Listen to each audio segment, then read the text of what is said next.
Il est 7 h ce lundi 19 janvier 2026. L'heure d'embarquer avec nous pour un nouveau numéro de votre matinale sur Bénin TV. Mesdames, Messieurs, bonjour. C'est un plaisir de vous retrouver. C'est encore parti pour 120 minutes d'émission où nous vous accompagnons au cœur de l'actualité, mais aussi avec des informations et des astuces très utiles au quotidien. Au plan politique, les résultats provisoires des législatives sont connus depuis quelques jours. Les partis Union progressiste, Le Renouveau et Bloc républicain s'imposent avec respectivement 60 et 49 sièges à l'Assemblée nationale. Que traduisent ces chiffres? Nous en parlerons bien sûr avec notre invité politique du jour. Mais ce n'est pas tout. Le petit train touristique de Cotonou, nouvelle attraction urbaine, promet des balades conviviales à travers la ville.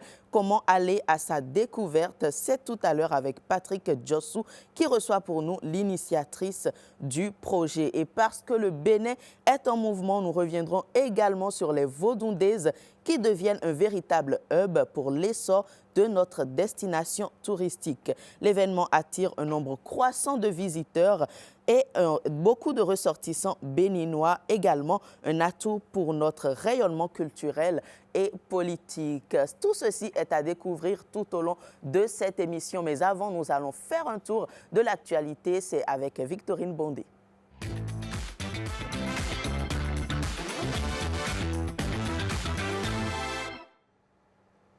Un plaisir de vous retrouver ce matin. Bonjour à toutes et à tous. L'attente aura été longue, elle a duré 6 jours et le verdict est tombé samedi dernier. La Sénat a proclamé les résultats provisoires du double scrutin du 11 janvier dernier après de nombreux jours de silence institutionnel, de calcul, de spéculation et de patience électorale. Voici les tendances des législatives lues par le président de la Sénat, Saka Lafia. L'Union progressiste, Le Renouveau, s'adjuge 60 sièges à l'Assemblée nationale, dont 44 au titre des sièges ordinaires et 16 sièges exclusivement réservés aux femmes.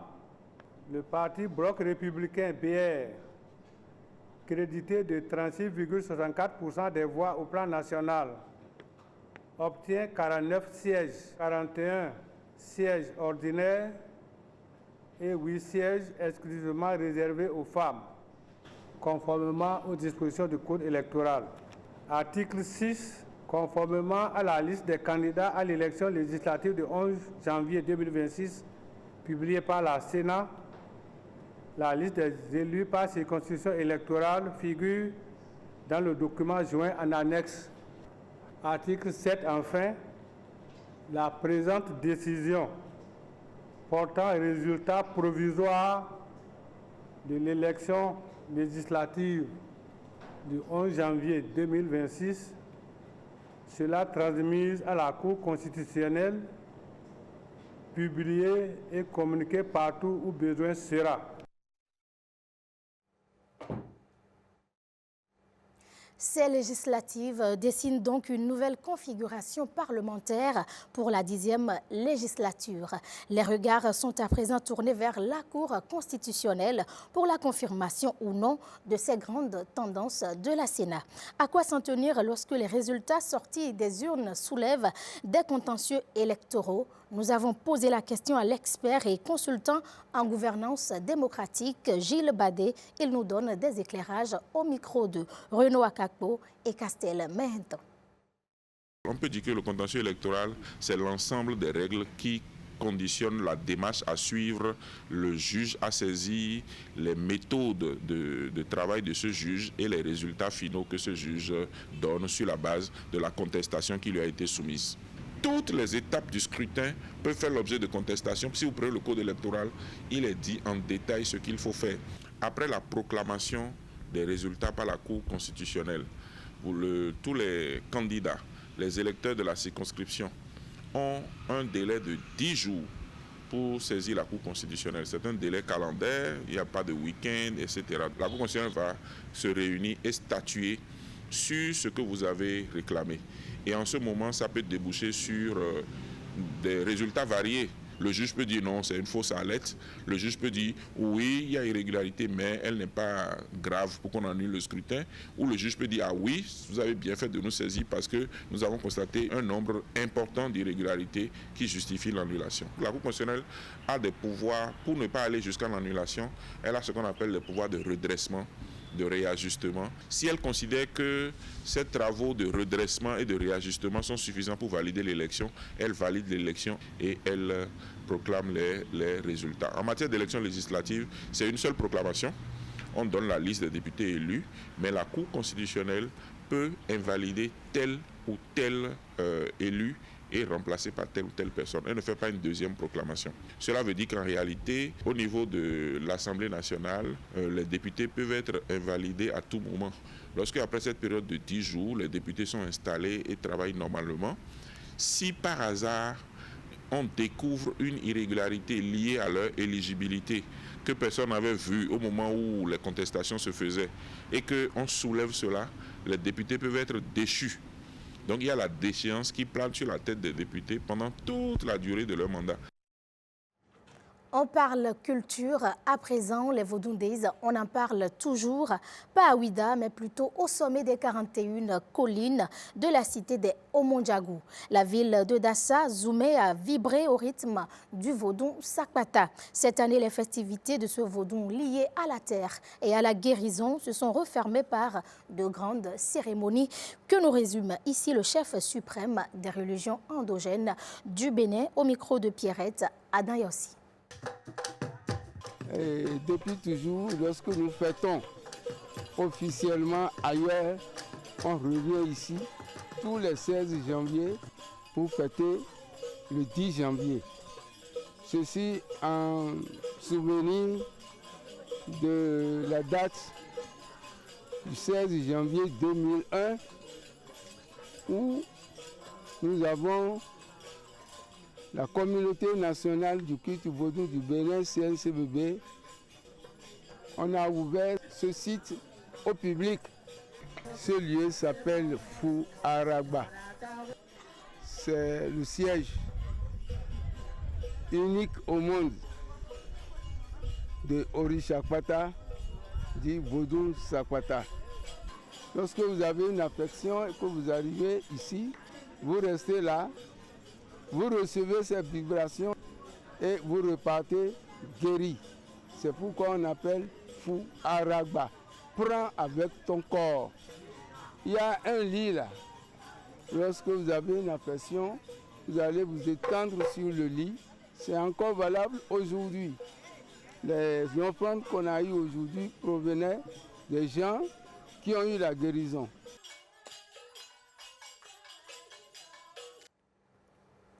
Et après les manifestations, le président du site mondial de Sakpata adresse ses félicitations au chef de l'État pour la réussite des Vodou Days 2026. Il appelle par la même occasion le peuple béninois à une culture de la paix et de la cohésion nationale. Hunogan Balogun Kouchoro est au micro de Pierrette Adan Yossi. Je salue ce courage du chef de l'État de faire face à la tradition. Ce n'est pas facile. Ça ne lui coûtera que le bonheur et la longévité. Il a d'abord créé un comité de rite pour comprendre comment ça se passe et c'est désormais gravé dans l'histoire de ce pays. On ne finira jamais de parler de lui. Nous venons de voir les élections couplées. Beaucoup craignaient ça. Tout s'est bien passé. Grâce à sa ténacité, à son courage. Si c'est beau, il faut dire que c'est beau. Nous avons prié pour la nation, que la paix règne entre les individus, les familles. Donc, à l'endroit du chef de l'État, nous disons bonne fin de mandat, longévité à lui. Nous parlons d'art à présent, une exposition qui interroge la mémoire, l'offrande et la notion même d'origine entre héritage yoruba et œuvres d'art contemporaines. Après des semaines de résidence artistique, l'artiste visuel béninois Rafi Okefolaran dévoile ses créations à travers l'exposition dénommée d'artificielle origine. Oscar Djumolo et Ulvaeus Balogun pour le point.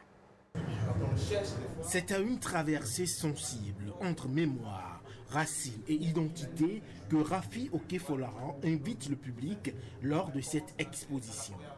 Une démarche artistique qui appelle à la réflexion autour de la notion d'origine dans un monde en perpétuelle mutation.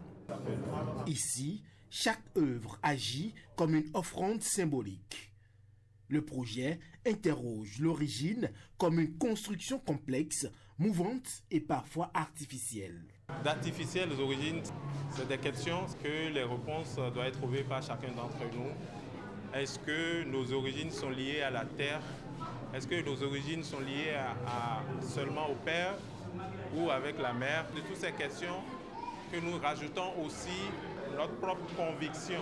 Cette résidence de création marque une étape symbolique dans la carrière de l'artiste qui célèbre 20 ans de pratique artistique. La première exposition a eu lieu en 2005 et j'ai considéré que je ne peux pas démarrer cette expo après 20 ans sans ne pas faire des offrandes. Toutes les congrégations ont toujours pensé que l'offrande est un aboutissement et une reconnaissance à une grâce. C'est une résidence pas comme les autres. Il a transformé son atelier en un espace d'élevage de poules, de coqs et de moutons. Pour lui, c'était sa manière de faire une immersion dans le milieu des offrandes. À travers forme, symboles et matière, l'artiste propose une lecture contemporaine d'un héritage ancien. Il interroge ses origines, nos origines, les origines.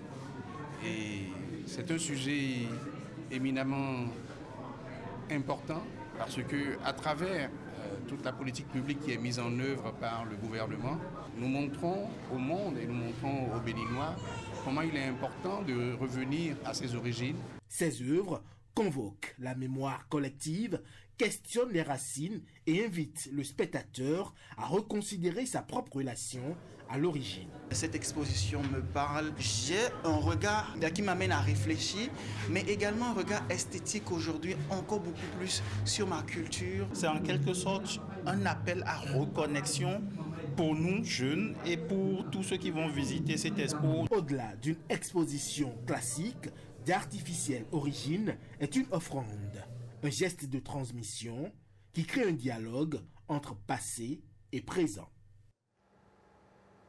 Dans le reste de l'actualité, une nouvelle génération de professionnels de santé fait son entrée dans la vie active. Des pharmaciens, des nutritionnistes, des kinésithérapeutes, des assistants sociaux de différentes promotions de la faculté des sciences de la santé. La cérémonie de sortie a réuni enseignants, parents et autorités académiques. C'est un reportage signé Estelle Pazou. 3 ans pour certains, 6, 7 ou davantage pour d'autres. Aujourd'hui marque l'aboutissement d'un long parcours intellectuel pour ces médecins, pharmaciens, kinésithérapeutes, assistants sociaux et nutritionnistes. Un cheminement loin d'être le fruit du hasard, jalonné de rigueur, d'excellence et couronné par la cohérence de leurs travaux de recherche. Face à la richesse et la diversité exceptionnelle des travaux présentés cette année, notre communauté académique éprouve une fierté légitime à travers les thèses de médecine et de pharmacie, les mémoires de kinésithérapie, de nutrition et de sciences sociales.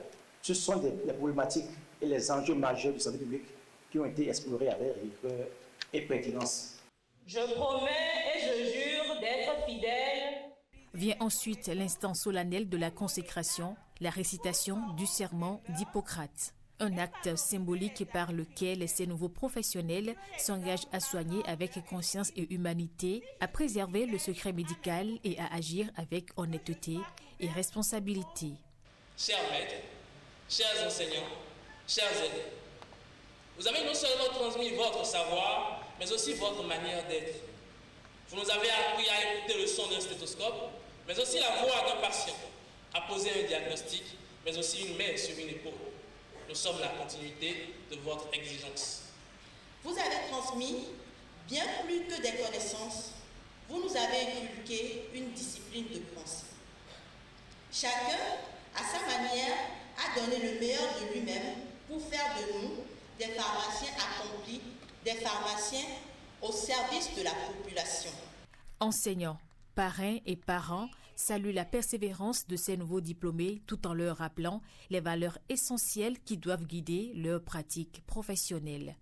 Je vous encourage à faire preuve d'humilité, d'éthique et d'engagement dans l'exercice de votre profession. La santé de notre population dépend de votre dévouement et de vos compétences. Je souhaite également que vous soyez des acteurs du changement. C'est la fin d'un long parcours académique, mais surtout le début d'une responsabilité immense, celle de servir la vie. Place à présent au sport avec les Guépards du Bénin. Ils n'ont peut-être pas tout gagné, mais ils ont marqué les esprits à la CAN Maroc 2025. Entre souvenirs glorieux, longues années d'attente et désillusions, la sélection béninoise a livré un parcours fait de combats, de résilience et de cœur. On vous propose ici un retour sur le parcours des Guépards. C'est un reportage signé Herman Rodrigue Amégan. C'est la surprise avec le Bénin qui se qualifie pour les quarts de finale. Les souvenirs sont encore brûlants, comme une image gravée dans la mémoire collective du football béninois. Ce jour-là, en Égypte, le Bénin, encore appelé les écureuils, faisait tomber le Maroc en 8e de finale de Coupe d'Afrique des Nations et signait l'un des plus grands exploits de son histoire. Qui poursuivent leur route. Mais après l'ivresse, le silence. Et c'est terminé avec cette victoire 1-0 de la Sierra Leone. La traversée du désert. Regardez la tête baissée du capitaine. 2 Coupes d'Afrique des Nations manquées. 6 longues années d'attente, des doutes, des frustrations. Alors forcément, quand les Guépards retrouvent enfin la lumière, l'appétit est immense. Ce que je peux vous promettre, c'est que nous défendrons les couleurs du Bénin avec courage, détermination. Un engagement presque à la main sur le cœur qui se traduit sur la pelouse du Al-Bahri Stadium de Rabat face aux léopards de la République démocratique du Congo. Les Guépards, pourtant privés de 5 titulaires majeurs, livrent une prestation aboutie, généreuse, presque parfaite. Mais le football est parfois cruel. Une erreur, un instant d'inattention, Yohan Roche se loupe et le Bénin encaisse. Score final 1-0, une défaite frustrante, tant la maîtrise était là. Moi je prends toute la responsabilité sur cette erreur-là. C'est vrai que je suis sur le ballon donc je dois la dégager. Et voilà, la communication n'a pas été bonne sur cette phase-là. Mais après je suis fier de l'équipe parce qu'on a fait un très bon match. Dès lors, plus de calcul possible. Le deuxième match face au Botswana devient déjà décisif pour la survie dans la compétition et comme un clin d'œil du destin, celui qui avait fauté se relève. Yohan Roche se mue en buteur face aux Zèbres, décisif devant, solide derrière, logiquement homme du match, symbole d'un groupe qui refuse de sombrer. On a su être sérieux, on a su faire le match qu'il fallait, je pense qu'on pouvait peut-être alourdir le score, mais voilà, on est content. Enfin le Bénin tient sa victoire, une victoire en match à la CAN, après 21 ans d'attente. C'est historique, on est très très fiers. Allez les gars! Les sourires réapparaissent.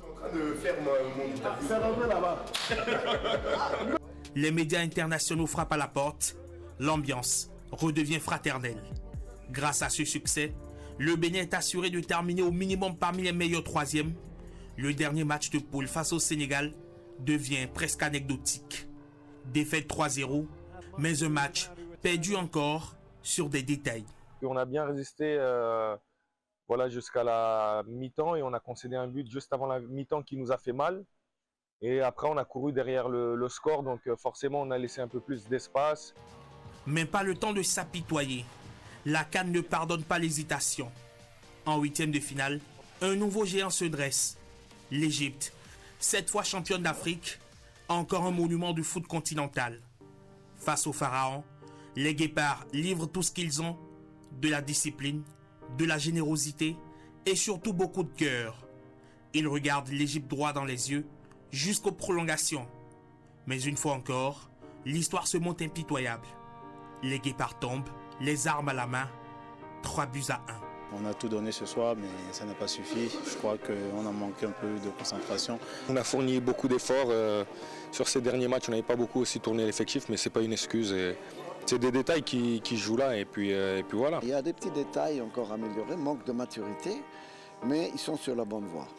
4 matchs disputés, 1 victoire, 3 défaites, 7 buts encaissés, 2 inscrits. Un bilan comptable mi-figue mi-raisin. Mais les Guépards quittent le Maroc avec l'image d'une équipe qui n'aura jamais renoncé et qui demain encore saura rugir plus fort.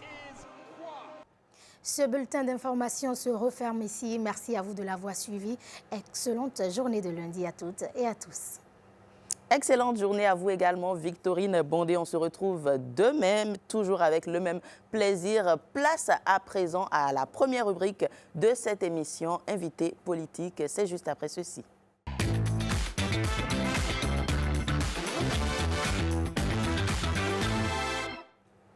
Les premiers résultats provisoires des législatives du 11 janvier 2026, publiés avant-hier par la Commission électorale nationale autonome, montrent une assemblée exclusivement composée des 2 principales formations politiques du pays, à savoir l'Union progressiste, le Renouveau, qui arrive en tête avec 41,15% des suffrages, et qui lui valent 60 sièges, tandis que le Bloc républicain suit avec 36,64% avec 49 sièges. Les autres partis n'ont malheureusement pas pu franchir les seuils requis pour obtenir des députés dans un scrutin marqué par une faible participation estimée à 36,73% du corps électoral. Et pour analyser ces résultats et leurs enjeux, bien entendu, nous recevons pour vous Gabin Goubilly. Bonjour Gabin. Bonjour à vous, Jennifer Sachivi. Bonjour aux téléspectateurs de BNTV. Un plaisir de vous avoir. Vous êtes journaliste et analyste politique. Déjà, le verdict a été attendu. Il est tombé depuis quelques jours. Je suis curieuse de connaître déjà vos sentiments, de la surprise, ou est-ce qu'il fallait s'y attendre? Évidemment, l'attente a été assez longue. Vous savez, la Sénat a un peu joué avec les nerfs. Bien entendu. Et a éprouvé un peu notre patience, si on peut ainsi dire, en annonçant plusieurs fois que les résultats seraient livrés dans les 72 heures. Donc, nos équipes ont dû faire le pied de grue pendant de longues heures au siège de l'institution. Déjà, est-ce que cela n'est pas dû au fait que ce soit des élections couplées, peut-être? Non, bon, ce n'est pas la première fois qu'on organise ces genres d'élections. Pour ce que nous avons su, c'est qu'il y a beaucoup de fiches ou de procès-verbaux qui ont été mal remplis par certains coordonnateurs d'arrondissement. Donc, il fallait que la Commission électorale nationale autonome recadre les choses, fasse en sorte que tout soit mis en ordre avant, n'est-ce pas, de rendre public ces résultats-là. L'essentiel, c'est que finalement, l'attente n'aura pas été vaine. La Commission électorale nationale autonome a rendu, a publié les résultats provisoires le samedi dernier au soir. Et le moins qu'on puisse dire, vous l'avez déjà fait un très bon résumé dans vos propos liminaires, dans votre introduction à cette émission. Et je me dis, le Bénin, les électeurs, du moins, ont fait le choix de confier un peu, de renouveler leur confiance aux 2 grandes formations politiques de la mouvance présidentielle.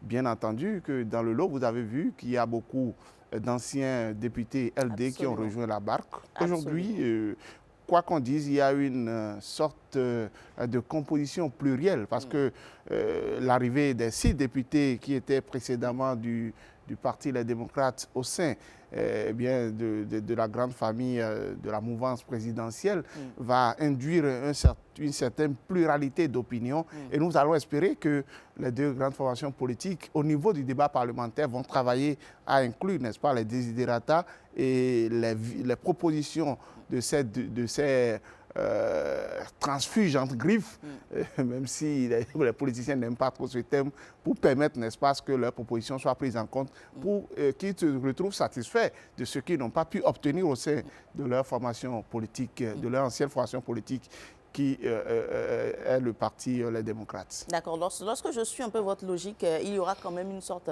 de continuité. Ce n'est pas une rupture avec, je dirais, l'ancien système du fait que nous ayons deux partis peut-être de la mouvance. Absolument.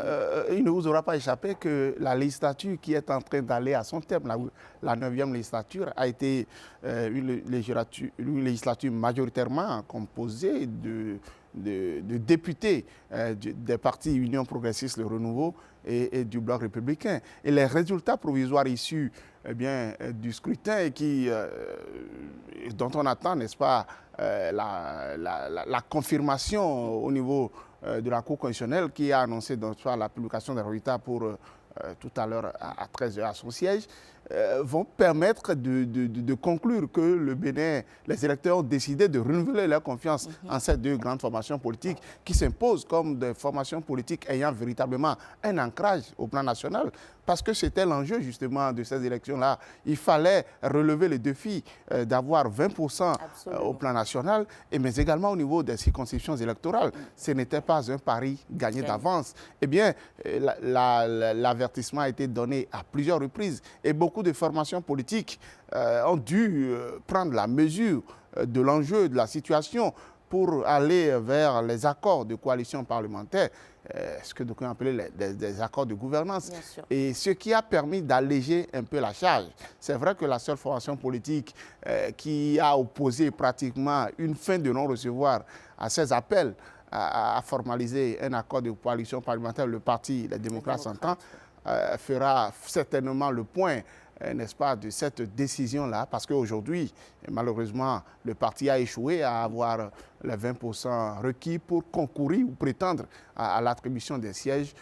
C'est peut-être malheureux, ça n'est pas forcément une bonne nouvelle, au-delà de cette formation politique. On aurait souhaité être représenté au sein de la 10e législature pour apporter quand même une certaine contradiction au débat parlementaire. Mais, je le dis dans l'autre, l'Assemblée nationale est constituée de plusieurs voix. On espère que les deux grandes formations politiques, même étant de la mouvance, vous les avez vues lors des campagnes se talonner sérieusement sur le terrain, se marquer presque à la culotte.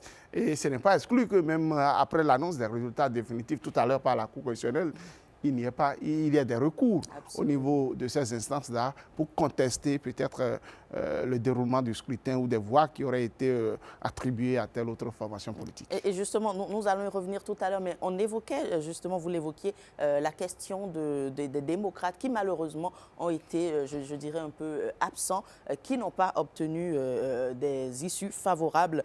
Quelle doit être l'issue? Parce qu'on l'a dit et redit plusieurs fois sur ce plateau, ça aurait pu être prévenu. Mais désormais, quelles sont les perspectives qui s'offrent à ce parti? Est-ce qu'on tend à une disparition peut-être? On est en droit de ne pas envisager une suite pas très bonne pour cette formation politique. Malheureusement, à mon corps défendant, je me rends compte que c'est dans 7 ans, justement, qu'on parlera encore d'élections au Bénin. Bon, la présidentielle va passer en avril prochain, en mai, s'il y avait éventuellement un second tour. Mais là, le parti, les démocrates, la principale formation politique de l'opposition béninoise, ne participe pas à cette échéance majeure-là.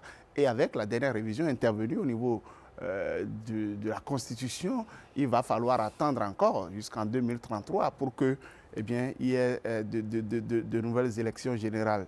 Et donc, dans ce contexte-là, le parti sera contraint dans une certaine opposition pendant 7 ans. Ce n'est pas facile. Et vous avez vu l'espoir que ce parti-là a vendu aux populations en se positionnant comme un véritable parti d'alternance, peut-être un parti de gouvernement. J'ai l'impression qu'à travers ce vote qui a été fait, les populations ont compris que véritablement ce parti-là, il y a cette incurie qui l'a caractérisé, ces tergiversations qui ne sont pas de nature à rassurer le commun des électeurs de ce qu'on peut confier véritablement à son avenir à cette formation politique. Parce que aujourd'hui, on se rend compte que malheureusement, cette formation politique qui pensait avoir l'estime populaire, avoir un ancrage au plan national, n'est pas parvenu malheureusement à réunir le nombre de suffrages qu'il faut pour prétendre à l'attribution des sièges, eh bien, ils auront le temps de faire le point, eh bien, le bilan de ce qu'on peut appeler cette déconfiture ou cette descente aux enfers-là. Ce n'est pas une bonne nouvelle du tout. Et dans ce climat, je crains que les jours à venir, il y aura des vagues de défection au sein de cette formation politique parce que beaucoup ont leur avenir politique en jeu. Eh bien, beaucoup ne vont pas bouder le plaisir eh bien, de se retrouver sous le soleil de l'autre côté, histoire de pouvoir s'insérer dans certaines sphères de décision pour avoir voix au chapitre durant les 7 prochaines années. D'accord. Et il y a également d'autres partis politiques qui n'ont pas pu franchir le seuil, entre autres Moël Benem et également la FCBE. Quelles leçons ils pourraient en tirer selon vous? Où est-ce que le bas a blessé et comment rebondir? Non, c'est pour le parti Les Démocrates. On pourrait d'une manière ou d'une autre s'attendre parce qu'aujourd'hui, la barre a été montée à un certain niveau. Le parti FCBE, le parti Moël Benem ne rassure pas depuis la création de leur implantation au plan national. Vous avez vu les scores ou les performances réalisées par ces deux formations politiques. 4% pour la FCBE et 1% poussière pour Moël Benem. Bon, ce n'est pas faute d'avoir essayé, mais on dira que ces partis-là ont encore du chemin à faire. Les populations ont tranché. Ces partis tireront certainement les leçons de cette désaffection relative qu'il y a au niveau des populations qui peinent à leur accorder leur confiance. Je pense qu'il y a encore du chemin à faire. L'essentiel, c'est que la principale leçon qu'on tire de l'annonce de ces résultats provisoires-là est que le Bénin a fait le choix de confier sa destinée aux deux grandes formations politiques qui semblent la rassurer d'une manière ou d'une autre.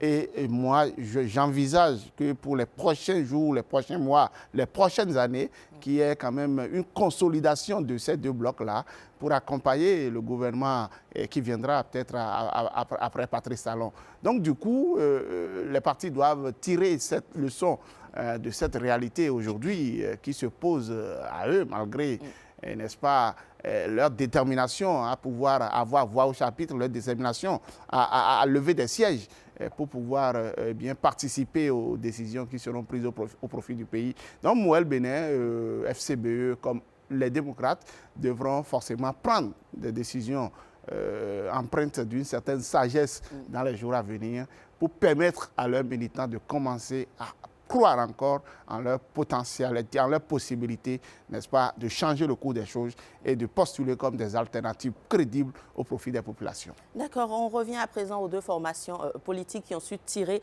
leur épingle du jeu. L'Union progressiste, le Renouveau s'en sort toujours plus grand parti avec le plus grand nombre de sièges. Mais l'autre surprise, c'est un peu le bloc républicain qui passe de 28 à 49 sièges à présent. Quelle analyse vous en faites? Non, la percée du Parti Bloc républicain est remarquable, même si aujourd'hui, elle n'est pas parvenue à devenir la première force politique du Bénin. Elle a quand même réalisé une percée remarquable. Un simple calcul qu'on peut faire, c'est que des 28 députés qui avaient été levés par le Parti Les Démocrates d'avant, le BR à lui seul a pu engranger 21 parce qu'ils sont passés de 28 députés pour le compte de la 9e législature à 49 désormais. Et si ces résultats-là sont bien entendu confirmés tout à l'heure par la Cour constitutionnelle, ils sont passés à 49 députés. Donc 21 députés supplémentaires, c'est une performance inédite, une performance remarquable qui montre que dans le courant de ces 3 dernières années, ce parti a véritablement travaillé à asseoir son ancrage au niveau des populations. Même les fiefs qui étaient préalablement des bastions électoraux du parti LLD ont basculé vers le parti, le Bloc républicain. Bon, l'Union progressive, le Renouveau reste, quoi qu'on dise, la première force politique, même si en termes d'avancée, en termes d'augmentation d'estime populaire ou de suffrage, elle n'a obtenu que 7 députés supplémentaires. Bon, cela ne l'a pas empêché parce qu'au niveau des grandes circonscriptions électorales, cette formation politique a confirmé son hégémonie, son ancrage.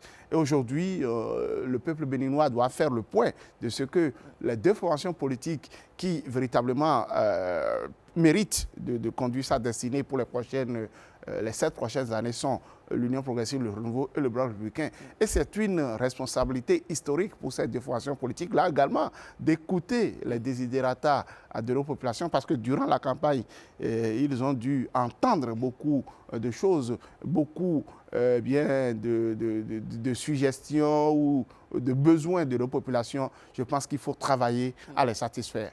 Et de plus en plus, on a une assemblée quand même qui est proactive, qui postule comme étant donné que ces deux formations politiques sont des partenaires potentiels du gouvernement de Patrice Talon et de celui qui va s'installer après le mandat en cours. Donc, on va espérer qu'ils sauront agir sur ce levier-là pour satisfaire les besoins des populations, que ce soit celles des partis, des localités dans lesquelles ils ont réalisé des performances notables, que les formations politiques qui potentiellement sont considérées comme étant des bastions du principal parti de l'opposition. Dans tous les cas, ils sont des élus du peuple et ils ont le devoir de travailler à ce que les populations retrouvent, ne soient pas déçues en leur concédant à leur suffrage, en leur accordant leur confiance. Alors, et justement, vous commenciez à en parler et la bataille était très rude sur le terrain lors des campagnes électorales.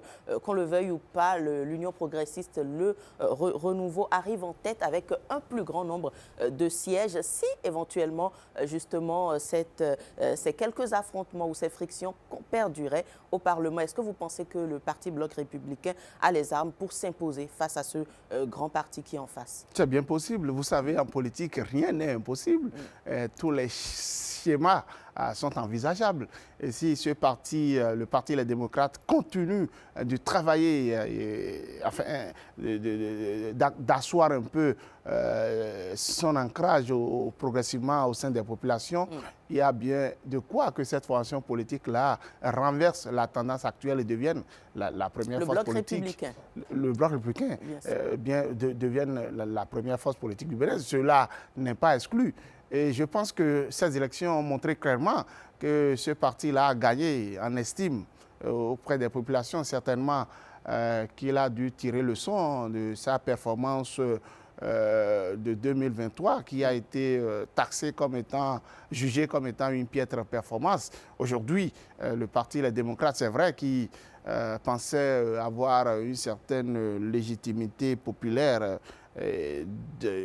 devra se raviser ou se retrouve devant le fait accompli parce que les bastions électoraux, les fiefs qui étaient potentiellement acquis par cette formation politique-là ont basculé vers la formation Les Démocrates. Et vous avez vu au niveau des premières, deuxième et troisième circonscriptions électorales, si l'on s'en tient aux résultats de la Sénat et même dans des localités potentiellement hostiles comme ça, vers Kaourou, vous avez vu que les partis LD,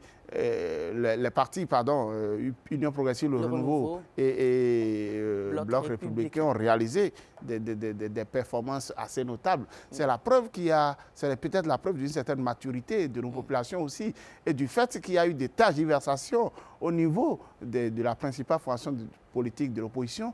Les électeurs se sont peut-être dit est-ce qu'il faut continuer à leur concéder leur confiance comme cela a été le cas en 2023. Dans tous les cas, moi je ne fais que de ma position d'analyste. Analyser les faits.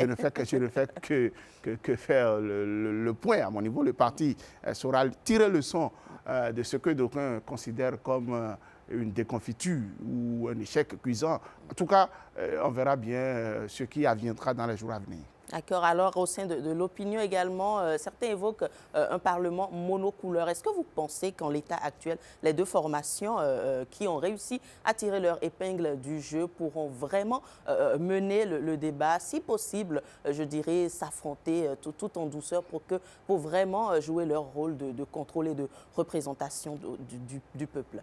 Ils le feront. C'est vrai que beaucoup diront que ce n'est pas la première fois sous Patrice Talon qu'on assiste à un Parlement exclusivement composé de formations politiques soutenant ces actions. Mais le Bloc républicain, l'Union progressive, le renouveau, ce n'est pas la même manière d'appréhender les choses. Ce n'est pas la même lecture de l'actualité. Et forcément, chaque parti saura décliner sa vision, décliner sa position, et les positions vont certainement s'achoper. Et vous avez vu, moi j'ai noté quand même une certaine virulence dans les débats sur le terrain. Absolument. Au point où ceux nous qui étions en retrait ou qui sommes un peu neutres par rapport à la chose, disions, la question, qu'est-ce qui se passe entre les deux? C'est des frères siamois, c'est des enfants du même lit, si on peut ainsi dire, parce qu'ils soutiennent la même vision. Évidemment, cela ne pouvait pas être autrement parce que c'est des élections de proximité. Ce n'est pas l'élection du président de la République où vous verrez forcément il y aura moins de crispation, moins de tension parce que les deux formations politiques vont s'allier derrière un seul leader, un seul candidat. Cette fois-ci, c'est les élections de proximité. Donc, chacun défend sa tête et il faudrait proposer quelque chose de différent aux populations avant d'avoir leur confiance. Et donc, vous verrez que forcément, il y aura une sorte d'opposition au niveau du prochain Parlement. Les débats n'iront pas forcément dans le même sens. D'abord, cela va ennuyer. Et je pense que les critiques qui avaient été formulées à l'endroit de la 8e législature, qui avaient été taxées à tort ou à raison, où le Parlement avait été taxé à tort ou à raison du Parlement monocolore, eh bien, les partis seront tirés leçon de toutes ces critiques qu'ils ont essuyées à l'époque pour crédibiliser quand même l'institution parlementaire et travailler véritablement à régler les problèmes des laborieuses populations. Merci beaucoup, Gabin. On rappelle, vous le marteliez tout à l'heure, que ces résultats sont à confirmer, bien entendu, par la Cour constitutionnelle. Et je rappelle que vous êtes journaliste, analyste politique avec vous. Nous avons décrypté, bien entendu, les chiffres des résultats provisoires affichés par la Sénat en ce qui concerne les législatives. Merci beaucoup d'être passé sur ce plateau. On se dit à très bientôt. De toute façon, ce plateau, il devient le vôtre. On va marquer une courte pause, mesdames, messieurs, et on revient juste après ceci.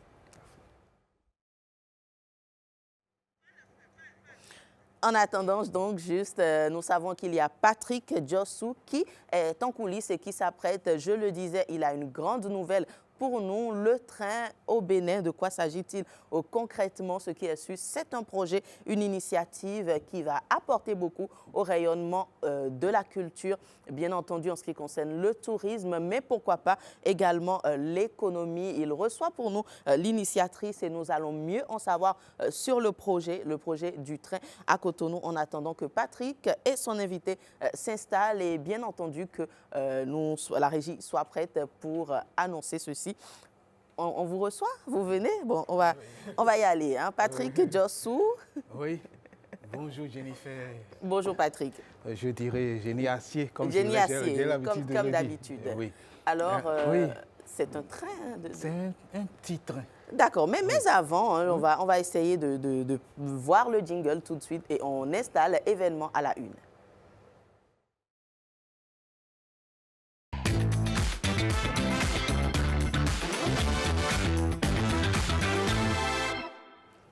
Voilà le décor qui est très bien planté. Patrick, on parle du train. J'ai hâte de savoir ce que vous avez à nous dire sur tout cela. Oui, et dans beaucoup de pays, il y a déjà cette expérience de PTT, petit train touristique, ce n'est pas PTT poste. Oui, c'est petit train touristique.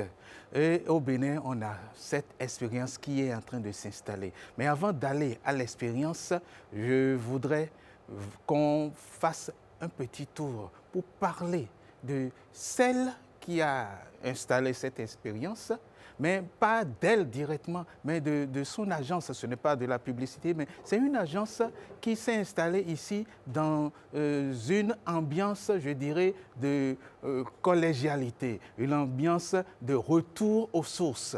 Elle est avec nous. Hassan, bonjour. Bonjour. Comment ça va? Ça va très bien. Merci pour l'accueil. Oui. Alors, parlons de l'agence Dahomey Discovery. Oui, pourquoi Dahomey Discovery? Alors déjà bonjour, donc, je suis Zulfati Hassan Derby, donc Oui. je suis la promotrice de l'agence Dahomey Discovery. Oui. Donc pourquoi Dahomey Discovery? Donc ce nom n'a pas été choisi au hasard. Hein. Découverte du Dahomey, c'est bien Découverte cela. du Dahomey. Oui. Mais Dahomey pour l'histoire, la mémoire et la dignité. Oui. Et Discovery, comme vous avez dit, le découvert, mais c'est de découvrir l'Afrique, mais pas comme on le fait, ou même quand moi je l'ai fait pour la première fois. Mais c'est vraiment se redécouvrir, mais pas se redécouvrir nous-mêmes, mais redécouvrir nous-mêmes, mais ensemble, avec ceux D'accord. qui sont sur place. Oui. Alors, D'où le nom Dahomey Discovery. oui, Dahomey Discovery. Je rappelle que Zulfati, vous êtes d'origine guyanaise. Moi, je suis mahoraise. Mon mari, il est de la Guyane. Oui. Donc, on est une famille afrodescendante qui Donc, a en fait fait ce choix de retour sur le continent. Oui. Et nous, ça fait quand même, ça fait en fait 9 ans qu'on a fait ce retour-là. On a vécu au Sénégal. Oui. D'ailleurs, bravo pour... Vous avez fait d'abord un petit tour Ça fait plus Afrique. de 10 ans Oui, avant de venir au Bénin. qu'on a sillonné un peu l'Afrique. On a fait une dizaine de pays africains. Et il y a 9 ans, quand on a posé les pieds pour la première fois ici au Bénin, je ne peux pas l'expliquer, j'ai même la chair de poule. Il s'est passé quelque chose. Oui. Il y a une connexion. Il y a une connexion. Je pense que c'est ça. Il y a eu cette connexion et on n'est plus jamais reparti réellement. Et on faisait les allers-retours entre la Guyane et le Bénin. Et on a d'autres projets entre ces deux territoires. Oui. En fait, l'année dernière, on a décidé vraiment de poser les valises ici au Bénin avec nos enfants. Oui, poser les valises ici au Bénin avec vos enfants. Et justement, on va faire un tour à la régie pour suivre cet élément. C'est quelque chose que vous avez souligné à un moment donné pour parler d'affaires de famille. On suit cet élément qui vient. Ce projet de petit train devait voir le jour il y a 3 ans. Après un événement personnel s'est produit dans notre vie qui a fait que nous avons repoussé ces venues. Donc il y a 3 ans, Romain peut en témoigner, nous avons parlé du fait que de mettre ce projet ici au Bénin en 2023. Nous étions ici en février et en avril, donc en mars, nous sommes rentrés en métropole pour chercher des fournisseurs qui allaient nous construire ce projet. En avril, le 10 avril, j'ai perdu mon papa et le 11 avril, mon mari a perdu sa maman. Donc je ne sais pas, ils se sont appelés, ils se sont donné rendez-vous, ils sont partis. Donc il y a eu le temps de la digestion, le temps de se recueillir et de rebondir. Et comme je dis souvent à mes enfants, lorsqu'on tombe, on se relève et on recommence. Lorsqu'on tombe, on se relève et on recommence. Lorsqu'on tombe, on se relève et on recommence. Les gagnants ne sont pas ceux qui n'ont jamais chuté, mais c'est ceux qui ont su toujours se relever. Voilà, les gagnants ne sont pas ceux qui ne sont jamais tombés, mais ceux qui ont su toujours se relever. Se relever. Oui, voilà, et vous avez réussi à vous relever. Oui. Oui, à vous relever en mettant vraiment en place le petit train touristique. Donc, Pourquoi l'idée du train, voilà, déjà l'idée de train. Alors, comme j'ai dit, en fait, nous, ça fait un moment qu'on vient au Bénin et on a vu un peu l'évolution qui se fait au niveau du domaine touristique. Et c'est vrai, donc, quand on est venu en 2023, on s'est dit, avec tout ce qui se passe et l'évolution qui se fait dans ce domaine, j'ai dit, toutes les grandes villes ont ce type d'outils. Oui. Donc, on s'est dit, OK, ben écoute, on rentre et on met en place ce projet. Et comme j'expliquais, il y a eu cet événement, il y a eu le temps de la digestion, le temps du silence. Et comme je l'ai dit également, il y a des idées qui méritent d'outrepasser les épreuves. Oui. Donc, en revenant en 2025, j'ai vu que la place était toujours là. Oui. Donc, on s'est doté d'une équipe qui travaille depuis 10 mois de manière très acharnée. Quand même. Donc, derrière Dahomey Discovery, il n'y a pas que moi, il y a une équipe qui est derrière, Oui. que je remercie pour leur engagement. Il y a eu Et des il y a institutions. surtout Melvin. Il y a eu- oui. Oui. Il y a surtout Et Melvin Derby. Melvin Derby, Derby, qui est parti qui est hier parti soir. hier soir, il devait Sinon, être il avec était nous, prévu pour être avec vous ce matin. Tout à fait. Donc, Oui. il y a eu mon mari qui est derrière les enfants parce que ils étaient derrière les recherches des fournisseurs. Oui. Donc voilà, on tenait vraiment à ce que ce projet puisse voir le jour. Oui. Et on ne serait jamais arrivé seul, vraiment. Oui. Il y a eu vraiment, et c'est pour ça que j'ai dit, aujourd'hui, ce n'est pas une fierté pour Zulfati ou sa famille, c'est vraiment une fierté collective en fait, vraiment, Oui. parce qu'il y a eu un engagement au niveau des institutions, vraiment, pour accompagner, même au niveau des bases, au niveau des douanes et tout. En fait, il y a des codes qui n'existaient pas, qui ont dû être créés pour vraiment permettre à ce que ce projet puisse voir le jour. Oui. Alors, vous avez parlé de cette connexion qu'il y a eu entre le privé et le public. Et nous allons suivre le public. Celle qui a représenté le ministre, elle a dit quelque chose de primordial par rapport au train. Elle a parlé du train, de toute la connexion qui se trouve autour de l'idée de train. On la suit, c'est la directrice, la DAC, la directrice adjointe de cabinet du ministère du Tourisme, de l'Artisanat et de la Culture. Dans l'imaginaire universel, le train est toujours plus qu'un moyen de transport. Il est récit, passage, transition. De l'Orient Express, où chaque wagon portait un secret, au célèbre film Le train sifflera 3 fois, qui annonçait l'heure du courage et du choix, le train symbolise le départ, la rencontre et la mémoire en mouvement. Mais pour nous, au Bénin, le train n'est pas seulement un symbole littéraire ou cinématographique. Il est une mémoire nationale. Il fut un temps où le sifflet du train de l'OCBN rythmait la vie du pays. Un temps où le rail traversait la plus grande partie du territoire, reliant les hommes, les marchés et les paysages. De Cotonou à Boïcon, de Saveille, ses collines jusqu'à Parakou, cœur battant du nord, le train de l'OCBN traversait les marchés bruissants, longeait des champs et des savanes, frôlait des montagnes et s'arrêtait dans des gares devenues des lieux de vie où l'on attendait autant de nouvelles que de voyageurs. Aujourd'hui, bien sûr, nous ne reprenons pas cette longue traversée mythique, mais le petit train de Cotonou en ravive l'esprit. Ici, il ne s'agit pas de longue distance, mais d'escales urbaines, culturelles et mémorielles.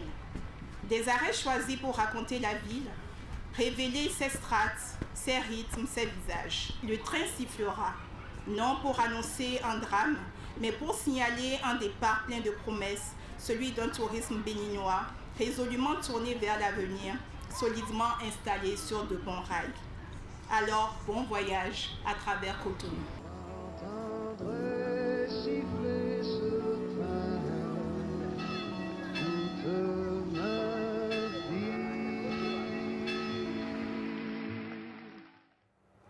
Un élément qui replonge direct dans beaucoup de souvenirs pour ceux qui ont certainement connu le train, Patrick.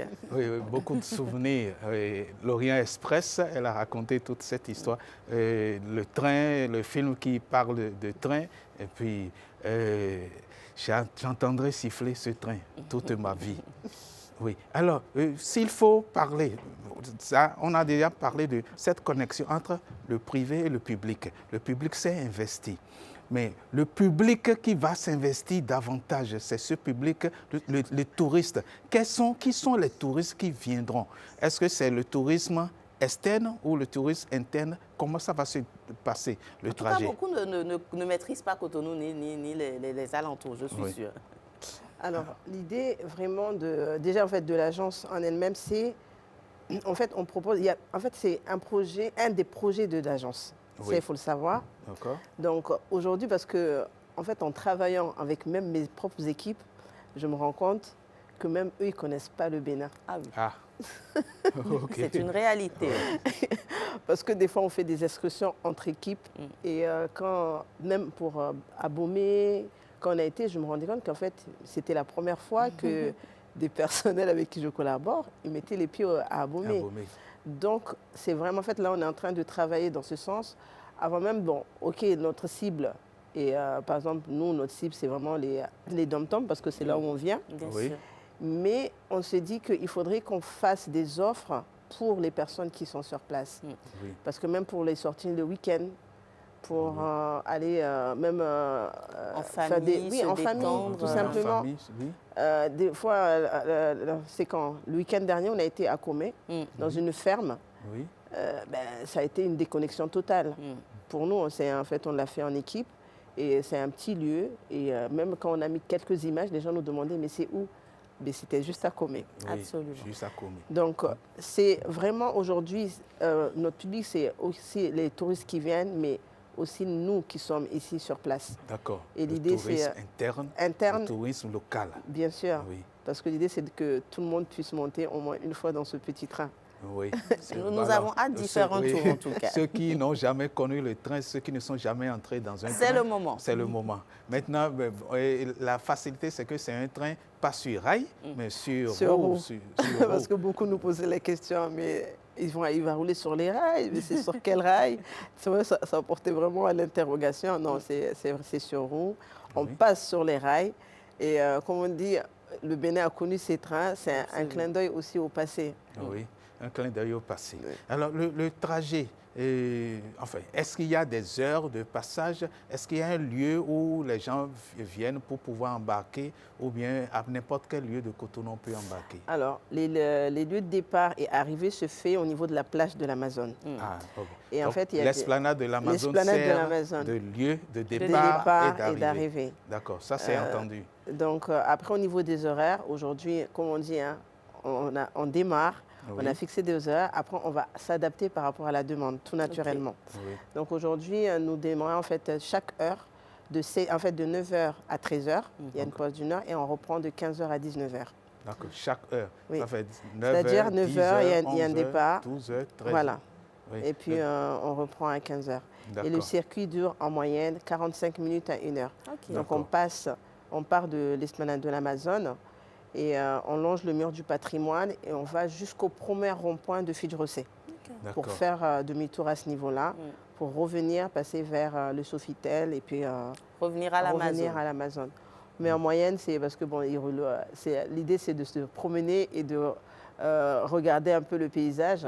C'est une visite qui est commentée, qui explique un peu les lieux sur lesquels on passe. Oui. Et expliquer l'histoire qu'il y a derrière ces lieux-là, parce que des fois, on peut passer sur un endroit, on ne sait pas l'histoire derrière, qu'il y a dedans. Absolument.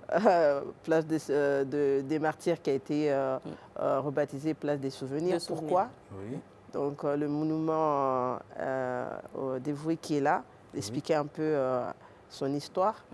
Et pour nous-mêmes déjà, comme je dis, et pour les personnes qui sont de passage chez nous, pour qu'ils sachent de quoi il s'agit. Parce que des fois, on passe, on voit un bâtiment, je dis, mais c'est quoi ce bâtiment-là? Donc, vraiment, l'idée, c'est de raconter Cotonou, mais d'une autre façon. D'accord. Donc, est-ce que c'est gratuit tout ça, hein? Parce que nous sommes intéressés. Hein? Bon. Il y a un tarif, mais je pense Il y a un tarif, d'accord.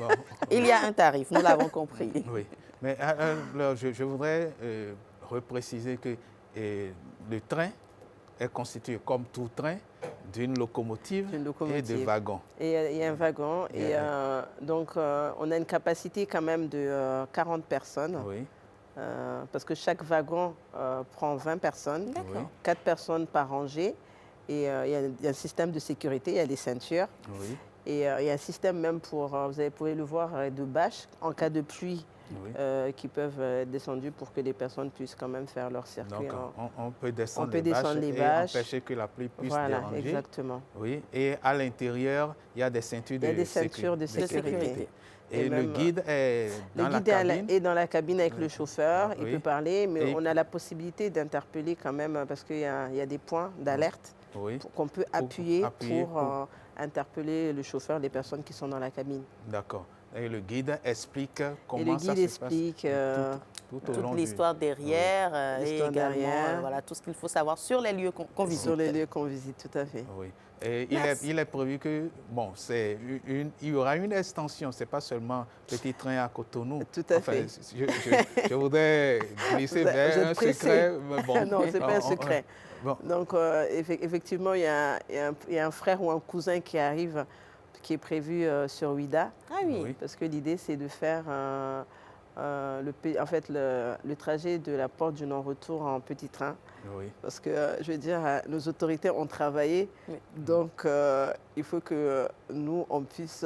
mettre en valeur tout cela. Voilà, c'est ça. Je suis d'accord. Donc vraiment, c'est vraiment un travail qui se fait avec au niveau des ministères et tout ça. Donc on va poursuivre ce travail-là et en temps voulu, on viendra vers vous pour vous faire découvrir tout ça. Super. Merci Zulfati. Merci à vous. Zulfati Hassan Derbi. Vous êtes une entrepreneure. Vous avez trouvé l'idée géniale de venir installer le petit train touristique à Cotonou. Et j'invite donc les populations à venir visiter le petit train. C'est à l'esplanade de l'Amazone. Ah ben nous irons. Hein. À 9h, Patrick, presque tous les jours on fera un tour, n'est-ce pas? Oui, on fera un tour, oui, ça c'est sûr. On vous accueillera. On fera un tour et puis on va s'installer à l'intérieur peut-être avec et faire une la caméra visite. et faire la visite. Et puis, vous êtes les bienvenus. Kwabo, comme on dit chez nous. Kwabo, absolument. Merci beaucoup. Merci beaucoup. Alors, on a parlé tout à l'heure elle a parlé tout à l'heure de Ouida. Nous allons laisser Jennifer en faisant un retour en images et en pensée. Souvenir des entrées. Il y a eu 4 entrées quelque peu spectaculaires pendant le Vodun Days.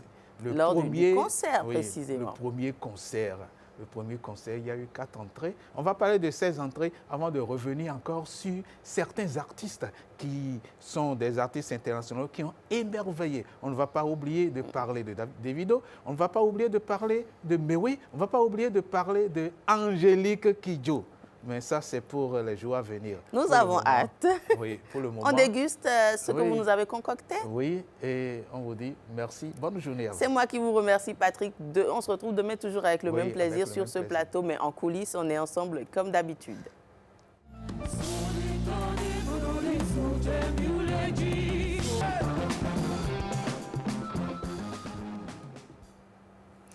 4 entrées, je dirais fracassantes, donc une belle sélection de Patrick Djossou pour nous faire revivre les Vodun Days, spécialement le premier concert. On marque à présent une courte pause et on revient installer le plateau santé.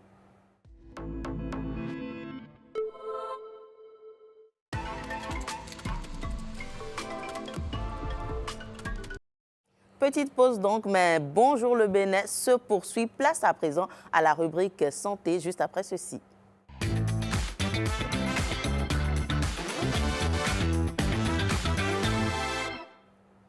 Nous sommes aujourd'hui le 3e lundi du mois de janvier et chaque année, ce jour est surnommé le Blue Monday, considéré comme le jour le plus déprimant de l'année entre les fêtes qui s'éloignent, la fatigue accumulée et parfois les finances qui se resserrent. Il n'est pas rare de se sentir un peu à plat, mais pas de panique. Il existe des petites astuces simples pour booster son moral et traverser cette journée avec plus de légèreté. Et c'est ce que nous propose Christelle Tongodo dans cet élément. En janvier, entre coups de fatigue et dépenses post-fête, on parle de Blue Monday. Simple coup de blue ou véritable problème de santé mentale, c'est ce que nous allons découvrir avec M. Jérémy Roux, psychologue clinicien. Venez avec moi.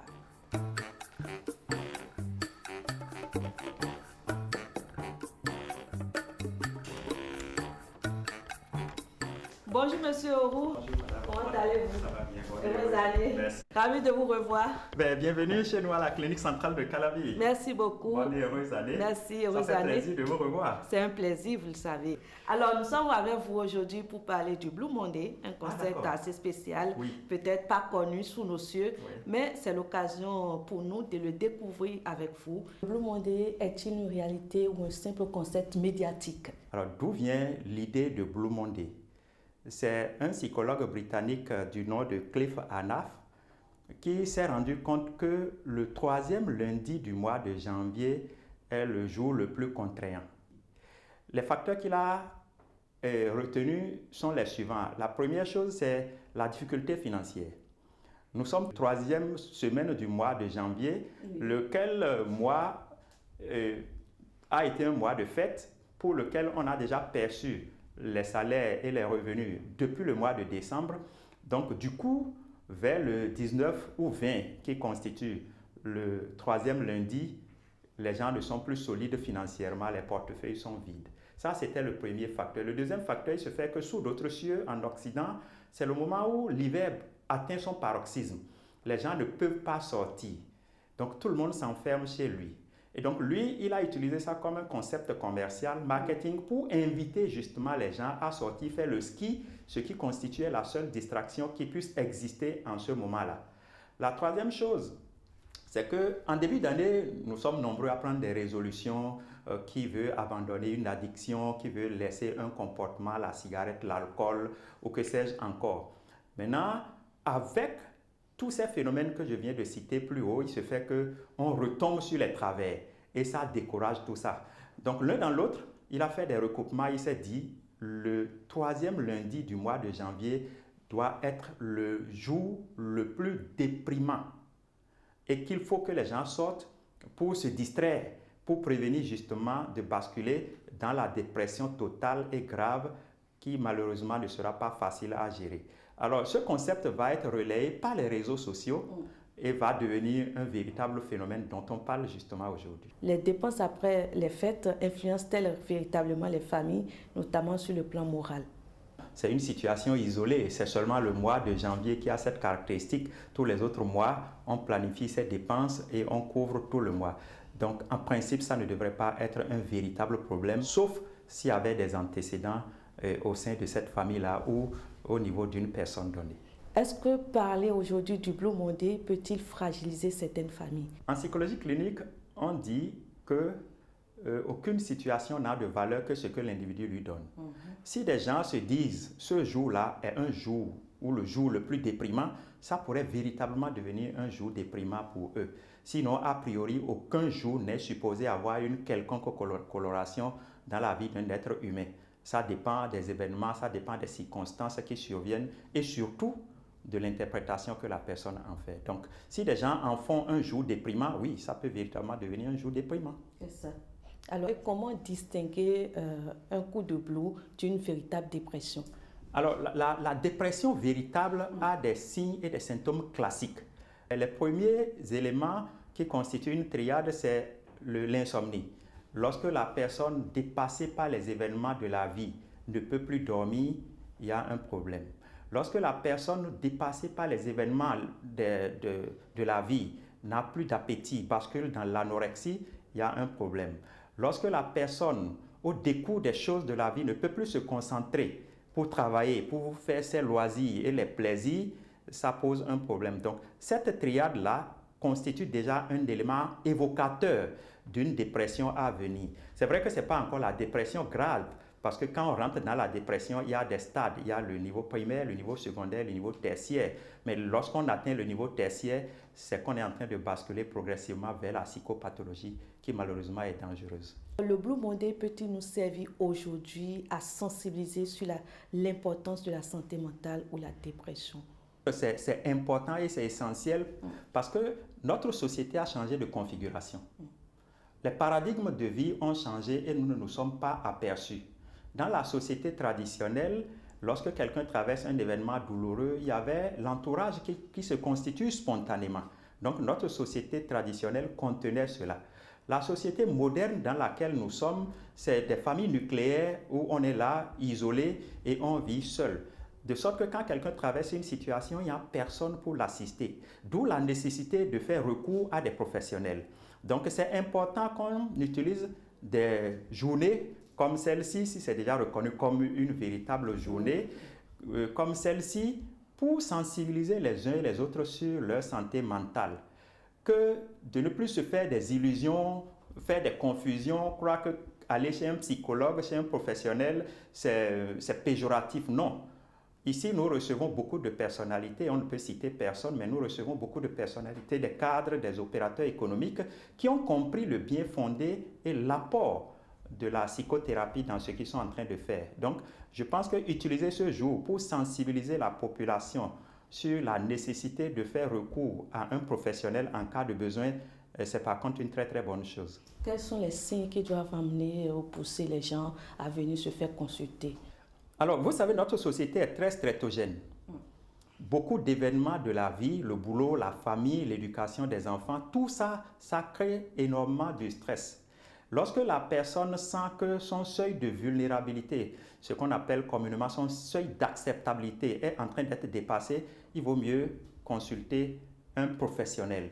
Donc, lorsque vous devenez facilement irritable, lorsque vous n'arrivez plus à maîtriser vos émotions et même vos sentiments, il vaut mieux consulter un professionnel parce que ce n'est pas normal. L'être humain, en principe, est maître de ses émotions et de ses sentiments.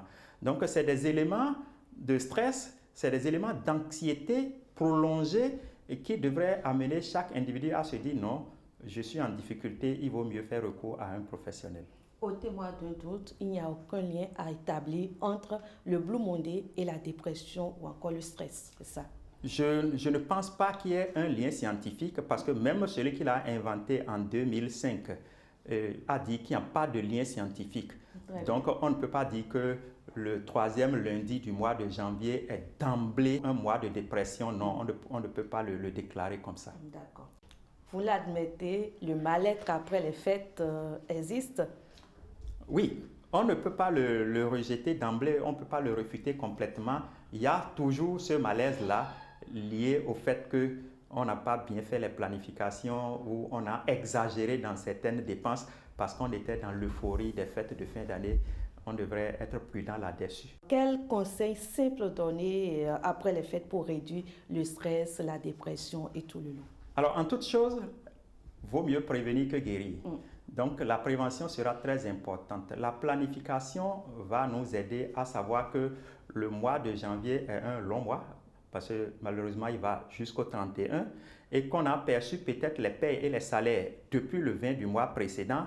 Faire une bonne planification, ne serait-ce que se ravitailler en vivres, en énergie électrique, l'argent des factures à côté, parce que c'est des dépenses incompressibles. On sait de toutes les façons que ça va venir. La famille doit manger, on doit avoir de l'énergie à la maison. Donc je pense qu'une bonne planification devrait pouvoir nous aider à nous en sortir. Ça, c'est la première chose. La deuxième chose que nous recommandons fortement en psychothérapie, et comme pour toute situation, n'oubliez pas, mesdames et messieurs, que ce n'est qu'une saison. Et la saison va finir par passer. On ne va pas rester tout le temps dans ce contexte de janviose ou de janvier. Ça va finir par passer.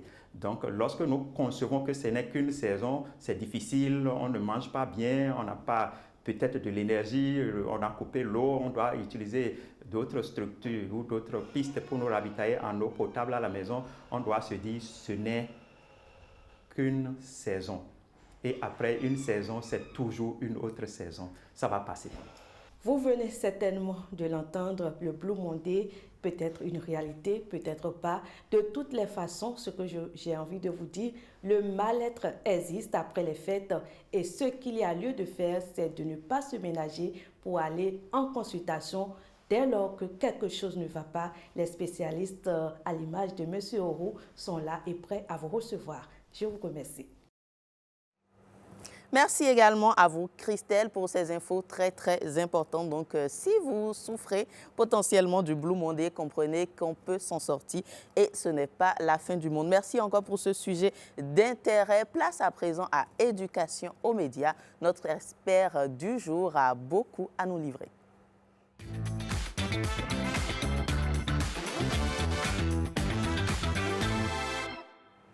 Depuis plusieurs années, Internet et les réseaux sociaux sont devenus un espace où cohabitent informations fiables, rumeurs et contenus non vérifiés. Cette confusion touche à tous les domaines de l'actualité, au conseil du quotidien, en passant aussi par les propositions commerciales. Et justement, nous allons découvrir cela avec notre invité qui est un expert. En tout cas, dans ce contexte, comment apprendre à distinguer le vrai du faux et éviter surtout de se faire avoir.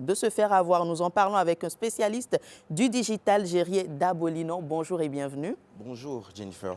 Un plaisir de vous avoir sur le plateau. Plaisir partagé. Alors, vous êtes entrepreneur et également spécialiste live commerce et de la vente digitale, c'est bien cela? Exactement. Alors, ça fait plusieurs années quand même que vous baignez, je dirais, dans cet univers.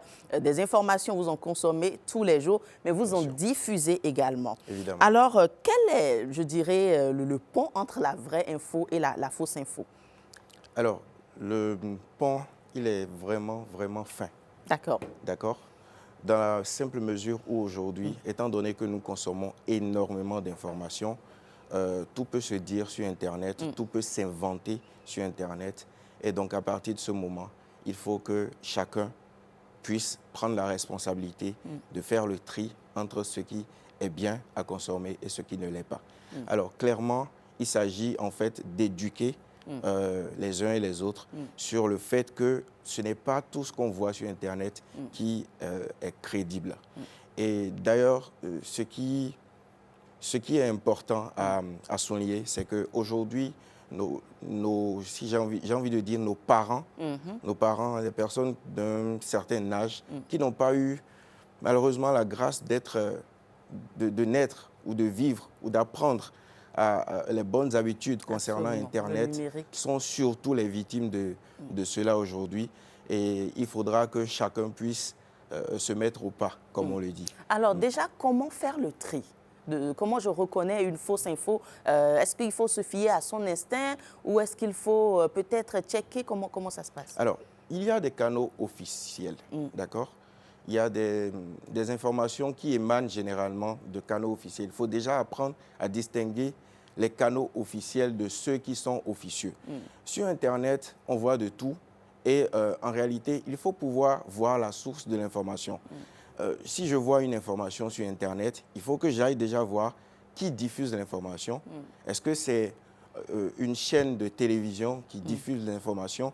Est-ce que c'est quelqu'un qui m'a transféré tout simplement l'information? Il faut que j'aille vérifier la source. Et surtout, il faut apprendre à vérifier l'information à bien d'autres endroits. Ce n'est pas juste se fier à la seule information que l'on reçoit et qu'on se fasse une opinion dessus. Généralement, c'est plutôt, j'ai envie de dire, il faut faire le distinguo rapide. Souvent, lorsque vous commencez à recevoir une même information, et surtout sur WhatsApp, avec les forums et tout ça, ça circule très vite. Ça va très vite.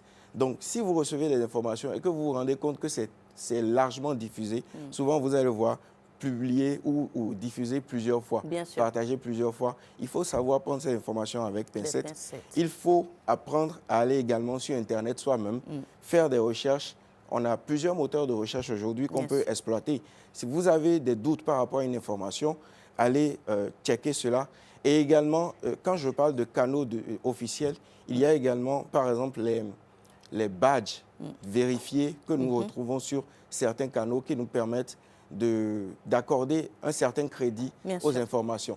Des badges, des signatures? Des signatures, par exemple, qui nous permettent de savoir que telle ou telle autre information a le mérite d'être vraie ou pas. Donc ça, c'est des petites astuces. Mais surtout, je voudrais attirer l'attention parce que c'est souvent ces personnes-là qui sont les plus victimes de la situation, nos parents. Justement. Nos parents, il faudrait que vous sachiez que ce n'est pas tout ce que vous voyez sur Internet qui est vrai. Et surtout, lorsque vous vous retrouvez dans les forums et qu'on vous diffuse plein d'informations, vous-même, vous les partagez sans pour autant prendre la peine de les vérifier. Attention, attention. Alors justement, moi, je suis contente parce que vous touchez un sujet, je dirais, qui est d'actualité. Plusieurs parents, on en remarque au fil du temps, se font parfois même anarquer et diffusent, relaient à tout va. Déjà, quel est le rôle, je dirais, est-ce que je peux dire des enfants ou de l'entourage qui maîtrise un tant soit peu cet outil-là? Alors, le rôle, il est très important. Et d'ailleurs, moi, je suis tout le temps dans la sensibilisation. Donc, il faut sensibiliser. Bien sûr, c'est très important de sensibiliser. Je le suis avec tous ceux que je connais qui ne sont pas forcément, qui ne maîtrisent pas forcément l'outil. Et je leur explique à chaque fois que ce n'est pas tout ce qui est sur Internet qui est vrai. Je vous donne un exemple simple. Aujourd'hui, je peux créer une information, surtout aujourd'hui avec l'IA, qui fait des ravages, qui est très utile, mais qui, par contre, également fait beaucoup de ravages. Je peux diffuser une information aujourd'hui qui pourra être rediffusée ou partagée dans 2 ans, alors que peut-être l'information n'est plus actuelle. Mais parce que, voilà, on a partagé ça à un parent qui va partager ça dans ces différents groupes, et puis ça part comme ça. Chers parents, donc faites attention, tout ce que vous voyez n'est pas vrai. Exactement. Alors, en dehors de l'IA, en dehors des moteurs de recherche, est-ce qu'il y a peut-être d'autres façons également de vérifier, peut-être à appeler, est-ce que c'est utile par exemple, se renseigner éventuellement auprès de personnes ressources? Ça fait partie justement de tous les moyens qu'on peut utiliser pour justement vérifier l'information. C'est ce que je disais en entame. Vérifier l'information auprès de différentes sources et utiliser des canaux officiels.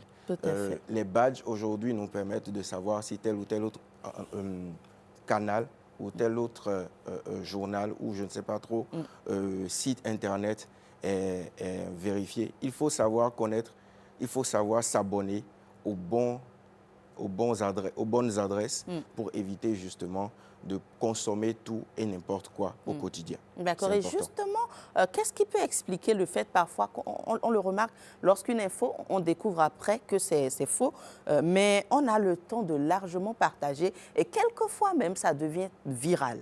Bien sûr. Qu'est-ce qui peut expliquer ça? Est-ce que c'est l'engouement autour? Oui, vous savez, on est tous à la recherche de sensations fortes. Absolument. Il faut le comprendre. Et rapidement, l'adrénaline monte et tout le monde a envie d'être la source de l'information, d'informer son voisin ou ses amis que voilà une telle ou telle autre situation. Sauf que lorsque c'est souvent le côté négatif des informations, ça part très vite. Et puis, comme je le dis, on est souvent avide de ce genre d'informations. C'est ce qui fait que aujourd'hui, vous allez constater sur les réseaux sociaux que tout ce qui a trait au négatif, tout ce qui a trait au côté sombre des choses, ça va plus vite que les bonnes informations. Absolument. Donc c'est malheureux, mais c'est le constat. Et justement, on se dit, c'est vrai, vous faites du contenu sur les réseaux dans un domaine assez spécial, tout ce qui est commerce, e-commerce, digital et tout. Mais certaines personnes créent sur le lifestyle, etc. Est-ce qu'on n'est pas tenté quelquefois de faire circuler de fausses infos, histoire quand même d'avoir un peu, je dirais, une audience d'un certain niveau? Oui, il faut le dire. Il y en a qui vont le faire. Il y en a qui vont le faire. Quand généralement on parle de lifestyle, la plupart du temps, les gens n'ont pas forcément envie de montrer le côté non avantageux de leur personnalité. Bon, c'est les réseaux sociaux, je ne juge personne. Sauf que, bon, à un moment donné, je pense que l'authentique prime sur l'image que l'on vend. Absolument. Donc, plus vous êtes authentique, plus vous forgez une personnalité. Et plus les personnes qui vous suivent s'identifient à vous. Et puis voilà. Donc, et justement, on en vient à votre domaine, qui est justement tout ce qui est vente en ligne, commerce, etc. Comment distinguer une vraie offre, je dirais, d'une fausse? Parce que vous n'êtes pas sans savoir que certains arnaqueurs maintenant créent des sites, proposent des produits et après on se rend compte que c'était, je ne sais pas le thème exact, peut-être du fake. Alors, comment distinguer une bonne annonce d'une fausse? Il faut déjà se méfier de toutes les offres trop belles. D'accord. Donc, un exemple tout simple. Un produit ou un service qui, normalement, devrait être vendu à 50 000 et que l'on vous propose à 10 000 francs, il faut savoir faire attention. Et lorsque vous voyez des informations circuler comme ça, il ne faut jamais être pressé, il ne faut jamais être dans l'émotion lorsque vous voulez faire des achats, surtout sur Internet. Il faut apprendre à prendre le temps de faire les recherches. Parce que si quelqu'un se pointe aujourd'hui et vous dit « je vends ceci », il faut déjà aller vérifier un tout petit peu la crédibilité de la personne qui vous propose le produit. Parce qu'il y a une chose qu'il faut souligner, on n'achète pas, et je le dis à tous les téléspectateurs, il ne faut pas acheter juste un produit, il faut d'abord acheter la personne derrière le produit. C'est pour ça que j'exhorte ceux-là qui sont dans le domaine commercial à d'abord se construire une crédibilité sur Internet avant maintenant de penser à vendre des produits ou des services. Plus les gens vous feront confiance et plus ils auront plus de facilité justement à acheter vos différents produits ou services. Donc il est vraiment important de vérifier. Vous avez des numéros également Si éventuellement vous trouvez une annonce sans numéro, c'est un peu bizarre. Et si vous n'arrivez pas à joindre les personnes qui vous proposent les produits, si vous n'arrivez pas à faire un certain nombre de vérifications. Aujourd'hui, il y a une chose qui est intéressante, par exemple, que l'on fait dans le domaine du commerce, c'est par exemple le paiement à la livraison. Absolument. Voilà une façon de procéder qui peut vous éviter pas mal de dommages, si vous voulez. Donc aujourd'hui, privilégiez par exemple ces genres de moyens, qu'on ne vous force pas la main. Je parle aux clients, qu'on ne vous force pas la main, soit disant que si vous ne faites pas votre paiement tout de suite, le produit, vous ne l'aurez pas. Là, il faut se méfier un peu. Hein? Il faut se méfier. Il faut se méfier. Il faut se méfier. C'est très important, sinon l'arnaque on se fait tout de suite avoir. Et pour finir, et lorsque vous parlez de vérification, quelles sont les issues, je dirais, qui s'offrent à nous? Est-ce que vous avez parlé d'appel, mais est-ce que c'est suffisant quand on ne connaît pas du tout la personne? Est-ce qu'il faut aller vers la personne? Est-ce qu'il faut se renseigner? Oui, c'est justement pour ça que je parlais tout à l'heure de, par exemple, le paiement à la livraison. D'accord. Déjà, il faut aussi voir les avis. D'accord. Généralement, quand quelqu'un publie une information, vous avez la possibilité de checker un tout petit peu les commentaires, voir ce que les gens disent à ce propos. Et au-delà de ça, vous avez également le moyen d'appeler la personne, de faire même des appels vidéo, mais surtout, si vous avez la possibilité de vous déplacer ou de vous faire livrer le produit avant de payer, je pense que c'est également intéressant. C'est même important. Merci beaucoup, Gérier Dabolinon. Je retiens 3 choses essentielles quand même de votre développement sur ce plateau. Il faut savoir sélectionner, faire attention à ce que l'on diffuse, mais surtout lorsqu'il s'agit d'offres commerciales, se faire livrer et pourquoi pas payer à la livraison pour être mieux rassuré. Merci beaucoup d'être passé sur ce plateau. Je vous raccompagne et on installe tout de suite Bénin en mouvement avec Ghislaine Adimi et son invité.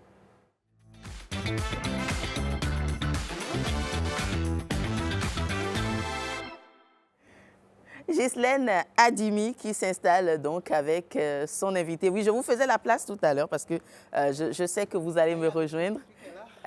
Absolument. Pourquoi vous voulez livrer mon secret? Non, je me tais. Je ne dis plus rien. Bonjour Ghislaine. Bonjour. On se fait la bise quand même hein, parce que mine de rien, ça fait un bout de temps. Ça fait un bout de temps hein, avec les élections, avec les Vodou Days. Avec les fêtes de fin d'année. On ne s'est pas souhaité bonne année en direct sur ce plateau, mais on l'a fait en amont. Alors, bonjour le Bénin, bisous, bisous tout le monde. Le Bénin vous dit bonjour également et bisous également. Alors, on parle de quoi, même si je l'ai annoncé en titre? Exactement, vous l'avez annoncé, Jennifer, et je l'ai cité tout à l'heure. On parle aujourd'hui encore des Vodou Days. Le Bénin ne restera pas silence, le Bénin reste dans le mouvement. Le Bénin continue d'émerveiller et les Vodou Days contribuent largement à cet émerveillement du Bénin à travers le monde. Je vous laisse tout de suite suivre d'abord cette intervention d'un membre de la diaspora qui a participé au Vodou Days et on en reparle. Je suis béninoise, je suis très fière d'être béninoise, je suis patriote et c'est pas la première fois que je viens au Vodou Days, c'est quelque chose que je fais chaque année et je vous invite tous à venir voir des choses incroyables que vous ne verrez nulle part ailleurs. Moi je suis béninois, moitié russe, mais pour moi c'était important de venir vraiment sur la terre même, là où vraiment tout se passe. Et là, ce que le Prégo a fait, ça c'est... On ne peut pas rater ça. Tous les Béninois doivent vraiment être présents. Vous êtes avec madame, c'est ça? Alors, vous êtes donc béninoise par alliance? Ouais. On peut le dire? Ouais, bien sûr. Alors, vous êtes à Ouida qui abrite donc les Vodou Days. Alors, dites-nous, que représentent pour vous les Vodou Days? Pour moi, c'est la culture, c'est la religion qui est ici. Ouais, moi, j'ai appris que ça vient d'ici. Et oui, ça me fait plaisir de un peu découvrir ça et d'apprendre plus sur ça. Et là, je me retrouve avec un papa et sa fille. Papa qui est béninois, la fille qui est bénino-allemande. Ils nous viennent tout droit de Berlin, j'imagine, je suppose. On vient de Francfort depuis l'Allemagne. Si on vous demandait de lui parler du vaudou, vous allez lui dire quoi? Je vais dire que le vaudou, c'est une tradition et naturelle. C'est également pour moi une culture et puis ça représente également pour moi personnellement ma culture et c'est une religion et il faudrait qu'on arrive à la connaître. Alors les Vodou Days, pour vous, ça incarne quoi? En fait, j'ai été invité par des amis béninois à venir ici et je trouve que c'est une super expérience. Donc c'est pour ça que j'ai voulu absolument ne pas rater ça. Alors dites-nous, vous êtes à Ouida. Ouida symbolise quoi pour vous? Alors, moi j'ai souvent entendu parler du vaudou, mais je ne sais pas vraiment ce que c'est. Et donc pour moi, c'est l'occasion de découvrir cette religion et cette culture. Et déjà, quelle idée en avez-vous? Alors pour en avoir parlé avec des amis béninois qui nous accueillent, une idée de quelque chose de très œcuménique, très ouvert. Ben, vous avez remarqué, plein de Béninois de la diaspora et même des gens qui ne sont pas Béninois, qui ont vraiment adoré, les Vodou Days. Et nous alors, nous qui sommes ici, qui sommes-nous pour ne pas aimer les Vodou Days? En tout cas, nous avons aimé, on a pris plaisir. On est fiers d'être béninoises parce que nous, il n'y a que des femmes sur le plateau ici. Absolument. Mes chers amis téléspectateurs, vous ne pouvez pas deviner ce que je vis ici ce matin, entouré de 2 Jennifer. Il n'y a pas plus heureuse que moi. C'est la journée des Jennifer. C'est la journée des Jennifer. Une Jennifer qui en cache une autre. J'ai une invitée qui s'appelle aussi Jennifer. Je la laisse se présenter à vous. Un Jennifer S, hein, comme moi, Sativie. Ah oui, elle, c'est Jennifer Sossou. C'est ça. Jennifer Sossou, bonjour. Vous allez bien? Ça va très bien. Alors, je suis Jennifer Sossou. Oui. Je suis responsable marketing et communication d'une entreprise tech de la place, Rightcom. Et je suis également project manager et créatrice de contenu sur les réseaux sociaux. Créatrice de contenu qui a vécu de long en large les Vodou Days. On dirait même qu'elle a organisé les Vodou Days. Ça a donné cette impression. Ah oui, en tout cas, on vous a vu au cœur de l'action. Ouais, alors racontez-nous, c'est sûr, on a vu des choses, mais c'est sûr, il y a des coulisses. On veut casser les papous ce matin. Nous tous ce matin. Casser les papous. Ah ouais. Alors, les Vodou Days, franchement, je suis allée à toutes les éditions. Et chaque année, il y a toujours quelque chose qui était incroyable. Donc moi, je pense que j'ai vu quelques répétitions et les artistes, ils ont tout donné sur scène. Wow. Surtout nos artistes béninois, pendant les répétitions, il y avait une rage de prouver. Et c'est quelque chose que j'ai vraiment apprécié. Et ça s'est ressenti. Bien sûr, bien sûr. Et même dans l'organisation globale, moi, j'étais... déjà sur Ouida, je suis arrivée 2 jours avant, mais bien avant, déjà à 1 semaine, j'ai fait plusieurs allers-retours sur différents sites, mais les préparatifs, toute la ville était mobilisée autour du projet. Et ça, c'était quelque chose d'incroyable. Pour la petite histoire que j'ai pu entendre sur Ouida, les gars qui n'aiment pas forcément qu'il y ait du monde qui vient chez eux, qui n'aiment pas, même l'électrification, il paraît que ça a été très difficile dans cette zone-là. Mais voir qu'ils ont accueilli à bras ouverts tout le monde, c'était incroyable. C'était incroyable. En tout cas, ce qu'on a vu à travers les images, nous qui n'avions pas eu la chance, les élections obligent. En plus, les élections ont été vécues encore là-bas, parce que j'ai vu sur la tête... Quelqu'un qui a mis le chapeau de parti. Au moins 2 personnes qui ont mis le chapeau de parti. Donc, malgré la campagne électorale qui mobilisait les gens ici, il y avait encore de l'effervescence à Ouida. C'est quoi la magie? C'était quoi la magie? Je pense que tout le monde était derrière un objectif quand même. Pour certains, c'était de découvrir si c'était la première fois. Mais moi, par exemple, je suis vraiment allée pour voir si on était capable de faire mieux. 2 éditions qui ont tout donné, si on peut s'exprimer comme ça. Mais de voir que cette édition encore, ils se sont surpassés, c'était magique pour moi. Et même, comme vous l'avez dit, c'était la période des élections. Moi, je suis rentrée le lendemain, mais tout de suite, dès que le concert est fini chez certains, c'était « je dois rentrer sur Cotonou parce que je vote demain ». Donc tout le monde était sur la route, il faut qu'on rentre, on doit passer, mais on est quand même resté sur place pour vivre l'événement. Oui, je suis curieuse de savoir parce que il y a eu les images de Jennifer qui passaient tout à l'heure. Vous avez vécu l'événement. Est-ce que vous avez été, est-ce que je vais dire choqué, marqué par un événement en particulier ou des événements en particulier? Quelque chose qui m'a marqué, j'ai vu une touriste qui, je pense qu'elle avait eu un souci avec ses vêtements et elle était vraiment très embarrassée, mais systématiquement, il y avait une maman qui était, je pense qu'elle était chez elle, mais le réflexe direct, elle est rentrée, elle lui a ramené un pain sans même se soucier de savoir si c'est une béninoise, est-ce qu'elle vit, comment elle veut récupérer. Mais ça a été spontané. Mais ça, c'est le béninois. C'est ça, une entraide. Oui, ça a été tellement spontané que je me suis dit, OK, vas-y. J'aurais été curieuse j'aurais pu prendre contact, essayer de voir comment ça va se suivre, mais parfois il faut laisser les choses aussi comme elles sont. Oui, il y a de ces petites coulisses, c'est bien souvent de les raconter. Et je pense que c'est ça qui fait la magie du Bénin, c'est ça qui fait l'attraction première du Bénin, c'est cet accueil. Et Ouida l'a largement prouvé pour les 2 éditions de Vodou Days. Et à vous entendre, Jennifer, on peut déjà dire qu'à chaque édition, on peut s'attendre à du waouh, du nouveau. À chaque édition. À chaque édition. L'année dernière, par exemple, moi, j'avais été impressionnée par le spectacle dans si je ne me trompe pas, c'était au niveau de la forêt sacrée avec les vaudous Kokou qui ont fait des danses incroyables. Mais cette année, qui a d'ailleurs créé une petite polémique sur les réseaux sociaux, j'ai posté sur le vaudou Kabada. Oui. Et dans leur culte, ils avaient, voilà, ce qui passe justement ils avaient, de Jésus. voilà. Ah, exactement. Donc ça a vraiment suscité. Je savais que ça pouvait créer une polémique, donc le post allait aussi avec. Et même moi, j'avoue que j'étais un peu choquée. Un peu, parce que je suis chrétienne, donc ça m'a un peu bouleversée. Mais je me suis dit, vas-y, neutralité, je suis venue pour créer du contenu, je prends mon truc, j'ai posé quelques questions, mais c'est même en faisant le post que moi, j'ai compris de quoi il s'agissait réellement. On veut également comprendre. Je suis sûre qu'il y a beaucoup qui se posent encore la question de savoir c'est quoi l'histoire, c'est quoi le message derrière cette croix posée au milieu d'un culte, puisque qu'on le veuille ou non, c'est culturel, mais c'est d'abord culturel.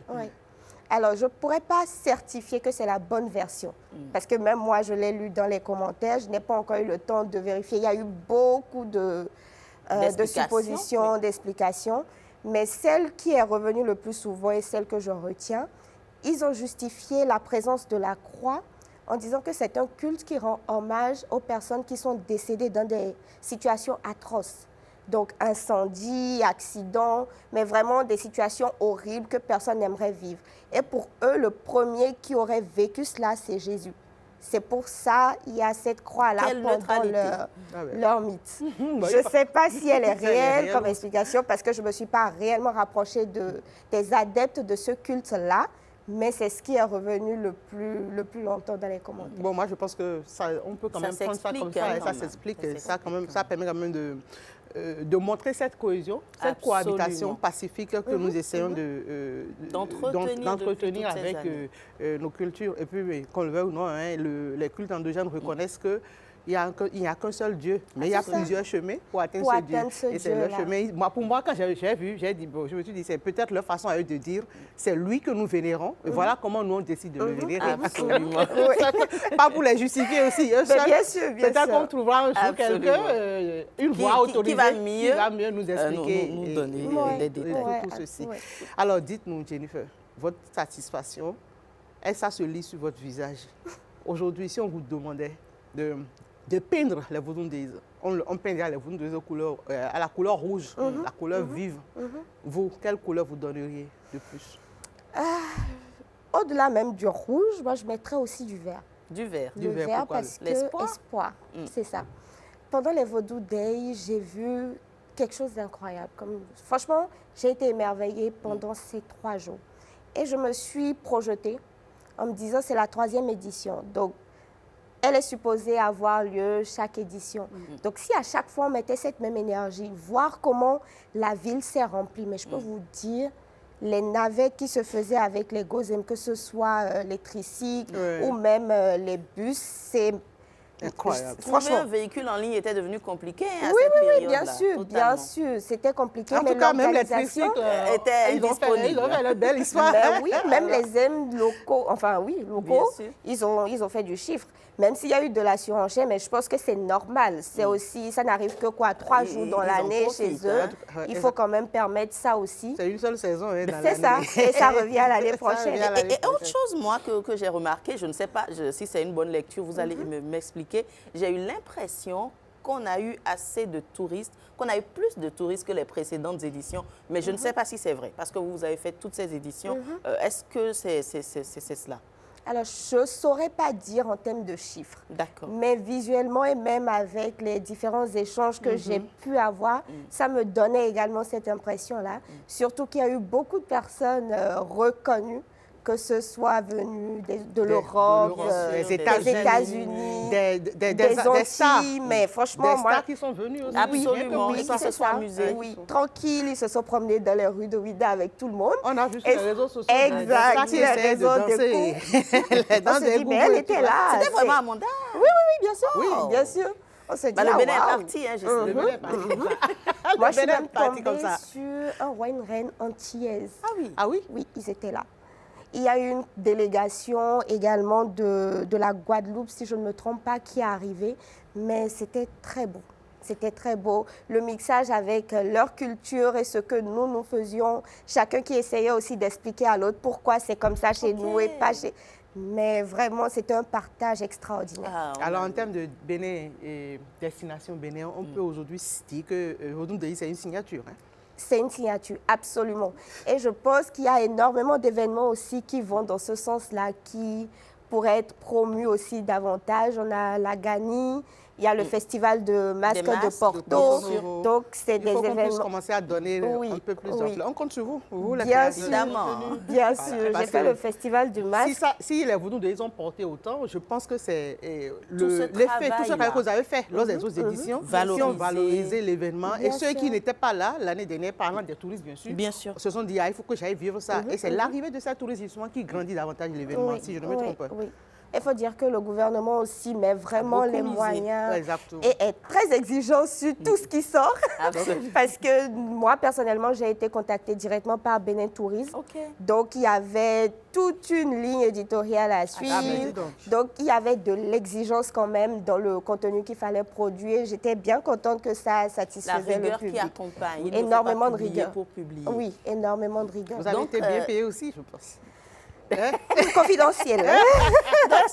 C'est intéressant parce que c'est un peu, je dirais, le gouvernement ne fait pas les choses à la légère. On sait ce qu'on vise et on met les moyens pour. Le fait d'avoir atteint les États-Unis, nous avons notre star interplanétaire qu'on qualifie affectueusement désormais de béninoise, qui est Ciara. Est-ce que vous pensez que c'est également un moyen de véhiculer la chose dans ces pays, je dirais, un peu inaccessibles à ces publics-là? Absolument. Parce que voir Ciara sur scène, déjà qui a rapporté quelque chose qu'on connaît, mais qui n'est pas vraiment de nos habitudes, sa manière de danser, sa prestance sur scène, c'était très beau à voir. Et qu'elle ait pu mixer, malgré qu'elle soit anglophone, du francophone, qu'elle se soit aussi bien intégrée sur scène avec les danseurs, c'était vraiment très bien. Et je pense que ça permet aussi de s'ouvrir au reste du monde. Parce que Ciara qui poste quelque chose, le contenu reste quand même américain. Ça met un peu de lumière quand même sur le Bénin. Aujourd'hui, le Bénin, tu ne peux plus dire, le Bénin, on va te dire, c'est où ça? Ah non. Moi, je suis allée au Kenya. Et avant, quand tu disais que tu viens du Bénin, on te demande c'est où.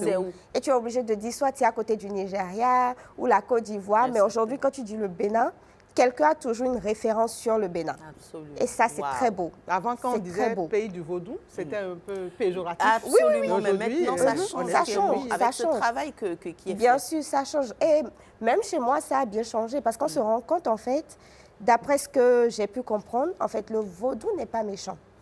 Le vaudou, c'est vraiment la manière dont chacun a pu... Enfin, c'est sa manière d'aller vers Dieu aussi. On ne juge pas. Mais ce sont les adeptes qui peuvent en faire autre chose. Et dans les commentaires, beaucoup sont revenus aussi sur le sujet dit que les chrétiens utilisent des psaumes aussi pour faire du mal. Donc, c'est l'usage que chacun fait de la religion, de son culte, qui peut être mauvais. En tout cas, c'est mon interprétation. C'est pas que le cultuel, mais c'est la culture, c'est le tourisme qu'on développe autour, c'est cette joie de vivre qu'on développe autour. Et moi, c'est ce que je retiens de plus essentiel. Oui, c'est ça. La prochaine édition sera meilleure, j'imagine. Absolument, je suis convaincue. Je suis convaincue et j'ai hâte de voir parce que s'ils ont donné ceci pour cette édition, qu'est-ce qu'ils nous préparent l'année prochaine? Mais il faudrait déjà que vous commenciez à travailler aussi pour les autres festivals, comme vous l'avez dit. Bien sûr. Le festival des masques. Parce qu'il faut qu'on fasse maintenant découvrir tout le Bénin. Ouida a déjà... est bien lancé. C'est dans les rangs. Non.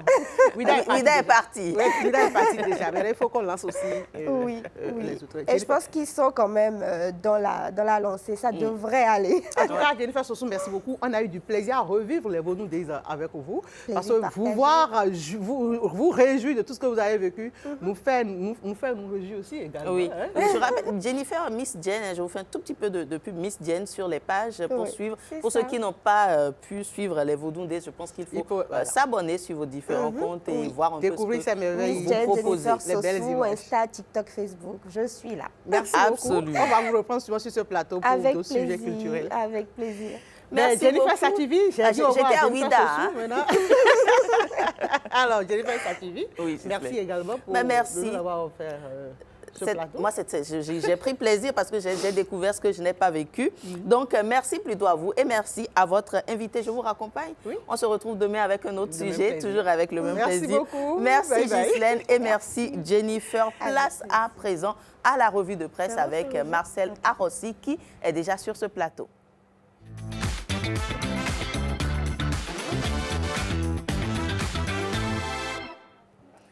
Marcel Arrossi, déjà en place. Bonjour Marcel, et que nous disent les journaux aujourd'hui?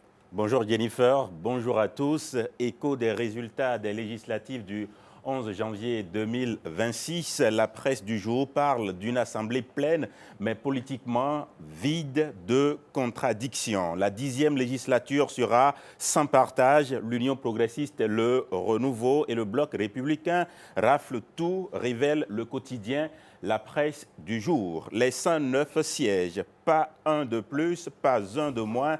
Un Parlement verrouillé, cadenassé, verrouillé à double tour. L'UPR s'impose avec 60 députés, dont 16 femmes. Le Bloc républicain s'adjuge 49 sièges, dont 8 réservés aux femmes. Au tableau des suffrages, les chiffres parlent fort selon les journaux.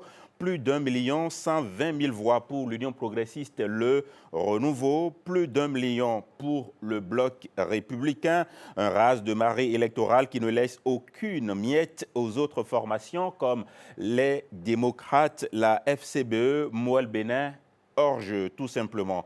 Bénin Intelligent Lu lève le flambeau institutionnel. La Sénat dit avoir fait sa part et dans une formule solennelle, Saka Lafia passe la main. Le flambeau de la vérité électorale est désormais transmis à la Cour constitutionnelle.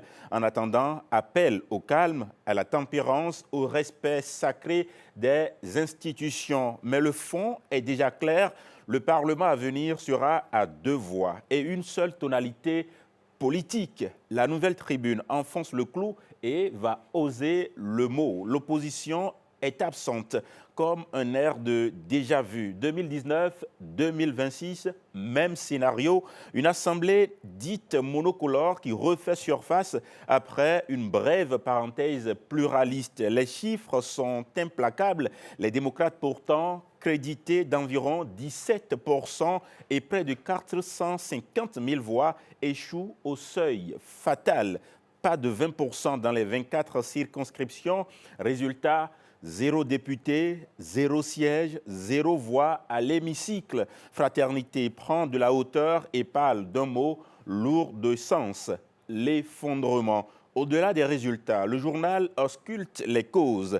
Crise interne, frustration, choix de leadership contesté, candidature imposée. Le vote d'émotion a cédé la place au vote de la raison selon le journal. Gasquiani Info appuie là où ça pourrait faire encore mal. L'erreur stratégique du parti Les Démocrates, le refus d'alliance, la solitude politique, la pureté idéologique érigée en dogme. En politique, rappelle le journal ici, le compromis n'est pas une faiblesse, c'est une nécessité. Résultat, aucun élu pour 7 longues années, la nation enfin renverse la perspective. Le journal salue le défi relevé du couplage législatif communal. Il loue la solidité des 2 partis majoritaires et pointe l'erreur fatale de l'opposition, n'avoir pas su lire le nouveau logiciel politique issu des réformes du système partisan. Le vote d'émotion est mort, le vote de raison s'est imposé, écrit également le quotidien de service public. Mais la presse du jour va revenir et elle rappelle un épisode que l'opinion n'a peut-être pas encore oublié. Les 6 députés démissionnaires du parti Les Démocrates, annoncés politiquement morts, reviennent par les urnes. Michel Sodinou, Joël Godonou, Chantal Adjovi, Léansou Dorego, Denise Houmenou, Constant Naoum. Donnés perdants, ils reviennent gagnants sous de nouvelles couleurs politiques, du statut de non-inscrit à la 9e législature, sinon vers la fin de la 9e législature, ils feront leur entrée à la 10e ou sous le baobab arc-en-ciel de l'UPR ou le cheval cabré du Bloc républicain.